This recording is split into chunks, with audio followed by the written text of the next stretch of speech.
Hai minasan, konnichiwa. Di video kali ini saya akan sedikit membagi bagaimana caranya kalian bisa mempersiapkan ujian IJU Kimia dengan efektif lewat tips dan trik yang akan saya bagi di video kali ini. Bagi kalian yang baru mulai belajar dan mempersiapkan ujian ini, kalian pertama harus mengerti apa persamaan dan perbedaan kurikulum Indonesia, kurikulum internasional yang kalian pakai di sekolah dengan kurikulum SMA Jepang. Dengan demikian, kamu bisa memulai mempersiapkan pelajaran kimia ini dari awal dengan efektif. Sekarang kita lihat, apa yang menjadi tantangan bagi kalian untuk mengerjakan soal-soal kimia di ujian IJU Jepang. Pertama, kosakata bahasa Jepang sangat susah. Kedua, banyak sekali hafalan. Dan terakhir, kalian harus kuat dalam analisa. Jadi 3 poin ini yang menjadi tantangan kalian untuk mendapatkan nilai bagus di pelajaran kimia IJU. Sekarang kita lihat satu persatu. Pertama, kosakata bahasa Jepang sangat susah. Apa yang menjadi tantangan kalian? Tentu saja kamu kalau belajar dalam bahasa asing, misalnya dalam bahasa Jerman, dalam bahasa Prancis, atau dalam bahasa Inggris pun, kalian akan menghadapi banyak kosakata-kosakata baru. Tetapi masalahnya apa? Untuk dalam pelajaran bahasa Jepang, nama-nama elemen pertama itu ditulis dalam bahasa Jepang. Ya, mungkin bagi kalian yang sudah pernah belajar dalam bahasa Mandarin, kalian juga pernah belajar kanji, sama seperti Jepang. Mereka memiliki kanji sendiri, memiliki kosakata sendiri. Jadi seandainya kita punya dalam bahasa Indonesia itu hidrogen, bahasa Inggrisnya hydrogen, di dalam bahasa lainnya pun kurang lebih sama, tetapi dalam bahasa Jepang mereka punya kanji, mereka punya kosakata sendiri, suiso. Dan ini yang harus kalian hafalkan. Ya, kemudian juga nama senyawa di dalam semua yang ada itu harus kamu hafalkan dan mengerti bagaimana cara membuat namanya dalam bahasa Jepang. Jadi misalnya kita punya CO2, karbon dioksida, carbon dioxide. Tetapi di dalam bahasa Jepang dibalik, nisangka tanso. Ya, jadi ni itu 2, sang itu artinya adalah oksigen, ka itu gabungan ya, dan tanso itu adalah C. Jadi kamu baca terbalik. Kalau dalam bahasa Inggris CO2 carbon dioxide, CO2. Tapi kalau dalam bahasa Jepang dibalik, 2 dari O digabung dengan C, nisangka tanso. Jadi anionnya datang duluan baru kationnya datang belakangan, seperti itu. Sama seperti senyawa yang seperti yang gabungan seperti bisa, ada juga senyawa yang benar-benar memiliki nama khas sendiri. Misalnya H2SO4 ya. Kita punya dalam bahasa Indonesia namanya asam sulfur, dalam bahasa Inggris itu sulfuric acid, jadi nggak jauh-jauh amat. Tapi di dalam bahasa Jepang mereka punya satu kanji sendiri ya, kanji ryusang, asam sulfur, ryusang. Jadi ini juga kamu harus hafalkan. Kalau kamu lihat satu kanji ini, oh artinya ini adalah asam sulfat, seperti itu. Ya, jadi bagian-bagian inilah yang harus kamu kuasai. Kamu harus banyak baca, banyak tulis, terutama harus belajar menggunakan buku-buku dalam bahasa Jepang. Ya, saya juga ketika saya masih di sekolah bahasa Jepang mengajar, saya menyarankan untuk semua orang, bagi kalian yang benar-benar mau belajar di Jepang ya, bukan hanya cuma mau ambil IJU tetapi buat tes kemampuan, tapi harus bagi kalian yang ingin belajar di universitas atau misalnya sekolah kejuruan di Jepang, kalian akan menghadapi kelas setiap hari dalam bahasa Jepang. Jadi saya harus membuat kalian terbiasa dalam kosakata, kanji, dan lain-lainnya di dalam bahasa Jepang. Jadi dari awal kalian harus setengah mati belajar menghafal banyak kanji, banyak kosakata, sehingga nanti kamu terbiasa di dalam kehidupan kuliah kalian. Oke? Kedua, kita lanjut mengenai tantangan IJU. Kita memiliki banyak sekali hafalan.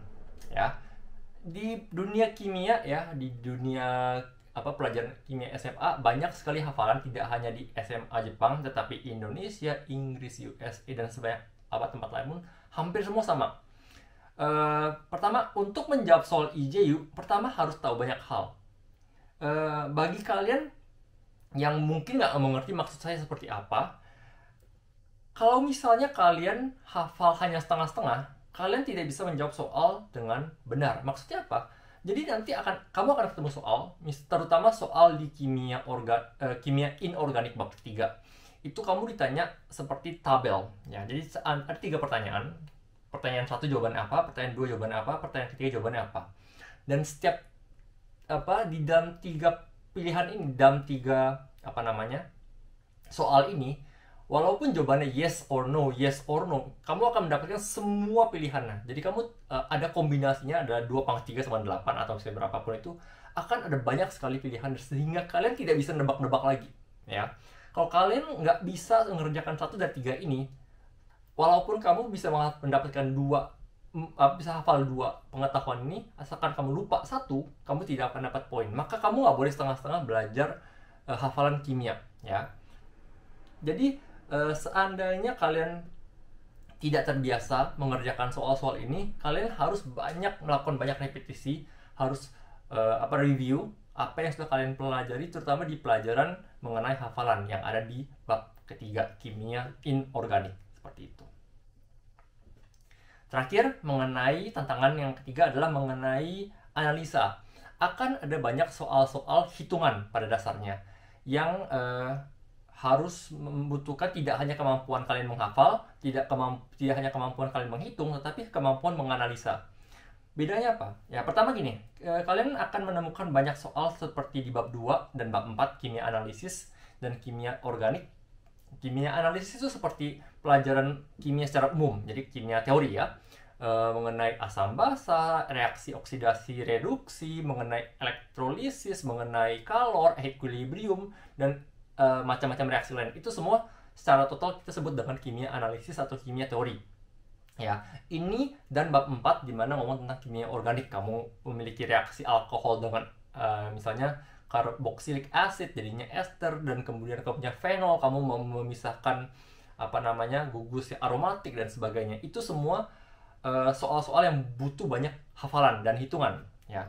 Kamu bisa mengerjakan soal-soal ini dengan sangat gampang, asalkan kamu tahu, pertama, kamu harus mengerti konsep dasarnya.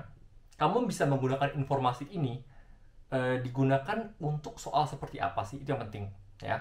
Jadi nanti di dalam video-video tutorial saya juga akan memberikan sedikit pengalaman saya. Misalnya informasi ini tuh dipakai di sini loh, seperti itu ya. Kamu tidak hanya belajar kalau misalnya 1 tambah 1 sama 2, tapi kamu juga diajak berpikir bagaimana kalau 2 tambah 2 sama dengan 4, atau 3 tambah 3 sama dengan 6, dan seperti itu. Jadi kamu akan ditantang untuk melakukan berpikir ke depan dalam konteks yang sama. Oke. Jadi seandainya kalian tidak bisa menggunakan informasi-informasi yang sudah kalian pelajari, yang sudah kalian hafali, itu akan membuat kalian sangat overwhelmed, sangat ketakutan dalam melihat soal IJU. Terutama soal-soal di bagian kimia organik, soal-soal bagian terakhir, mengenai polimer lah, terutama seperti ya, atau misalnya mengenai aromatik ya, gugus aromatik. Kamu akan ketakutan. Kamu lihat bagan skim, kamu punya benzen di garis anak panah, NO2 dapatnya apa, dikasih misalnya NH3 dapatnya apa, kemudian kamu reaksikan dengan macam-macam, kamu buat molekul yang super duper besar, dan kamu tanya fungsinya ini apa, obat sakit kepala, apa obat sakit demam gitu kan. Dan itu yang membuat kalian agak ketakutan. Padahal itu semua sangat gampang. Ini semua ada dalam textbook kalian yang kamu bisa kerjakan dalam waktu 1 menit. Itu aja. Jadi seandainya kamu tahu konsep dasar yang gampang, dan kamu tahu kapan pakainya, kapan keluarnya, itu akan membuat kalian sangat gampang dalam mengerjakan soal-soal IJU dan soal-soal kimia di Jepang. Oke?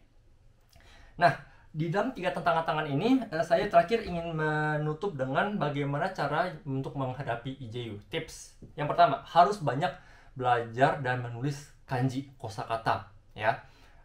Bagi kalian yang di Indonesia yang belum fasih dalam bahasa Jepang atau belum terbiasa, bahkan belum bisa ngomong atau baca hiragana katakana dengan lancar, pelan-pelan saja nggak apa-apa ya. Tapi kamu harus mulai terbiasa dengan kanji, jangan ketakutan, jangan alergi. Kalau kalian udah mulai alergi dengan kanji, kamu akan susah untuk untuk menyerap banyak informasi atau pelajaran kimia dan juga pelajaran-pelajaran lainnya di dalam bahasa Jepang, dan itu sangat fatal. Jadi kamu harus terbiasa dengan kanji. Kamu tulis, kamu baca. Yang kedua, kamu harus konsentrasi di soal hitungan, tidak susah tetapi harus konsentrasi, ya.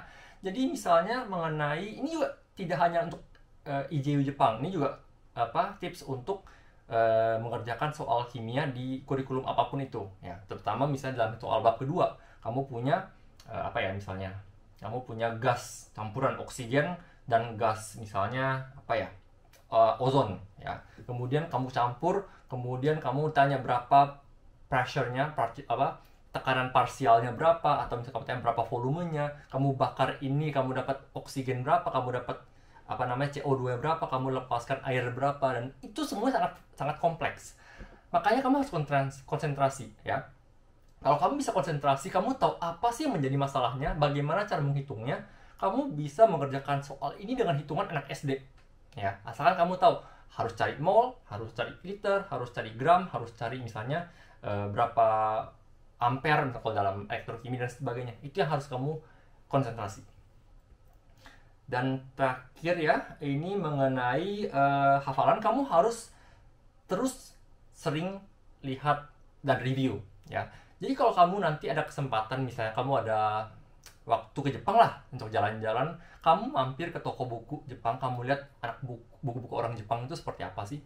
Biasanya mereka punya buku dan ada kayak apa ya, sheet warna plastik warna merah gitu, warna merah atau warna hijau lah ya. Jadi dia bisa kayak tutup untuk hafalan. Jadi anak-anak SMA itu mereka tutup screen, lihat contekan ini untuk hafalan, terutama untuk pelajaran-pelajaran kimia inorganik. Ya, jadi misalnya tanya bagaimana cara membuat hidrogen, bagaimana cara membuat gas klorin, bagaimana cara mengumpulkan gas karbon monoksida, dan seperti itu semua ada hafalannya. Ya, bukan berapa lama belajar, tapi berapa sering kamu lihat. Aku udah bosen sensei lihat soal-soal seperti ini, aku udah hafal ini. Kamu terus aja lihat sampai kamu mau muntah rasanya. Kenapa? Kalau kamu sudah enak lihat soal ini ya, artinya kamu sudah hafal, kamu nggak usah mikir lagi. Oh, yang namanya Cu tambah H2SO4 itu pasti bisa membuat hidrogen, misalnya seperti itu. Hidrogen itu tidak ada warnanya, tidak ada racunnya misalnya, dan itu bisa kamu bisa kamu kumpulkan lewat air. Seperti itu. Itu yang harus kamu terbiasa. Semakin kamu terbiasa, nanti ketika kamu ujian, kamu langsung cek dalam waktu 10-20 detik selesai. Dan itu akan banyak menghemat waktu kalian dalam mengerjakan soal IPA, tidak hanya kimia, tetapi juga nanti untuk fisika atau biologi yang kamu akan ambil bersamaan. Oke? Dan masih satu lagi ya, mengenai hafalan ya. Jadi kamu tidak boleh melakukan yang namanya sistem kebut semalam. Untuk ujian nasional UN, banyak saya dengar itu bisa kamu lakukan dengan ini. Tetapi untuk IJU pasti gagal ya, jangan pernah coba seperti ini. Kalau memang kamu pernah punya teman atau punya senpai kamu yang bilang bisa-bisa aja sistem kebut semalam, jangan percaya. Biasanya mereka sudah belajar habis-habisan untuk setahun, 2 tahun, atau bertahun-tahun sebelumnya dalam bahasa Jepang, dalam kimianya, dan itu bisa mereka review dalam waktu semalam. Bukan belajar kebut semalam, tapi review dalam waktu semalam. Itu yang sangat berbeda. Jadi jangan terlalu percaya dengan sistem kebut semalam SKS, itu pasti gagal di Jepang. Oke? Baik, itu saja untuk video kali ini. Saya akan ketemu kalian di video berikutnya. Semangat belajar. Jika ada sesuatu atau ada komen, silahkan komen di bawah. Kalau kalian merasa video ini berguna buat kalian dan teman-teman kalian, tolong di like dan share. Dan saya akan ketemu kalian di video berikutnya. Semangat belajar, thank you, ganbatte kudasai, sayonara.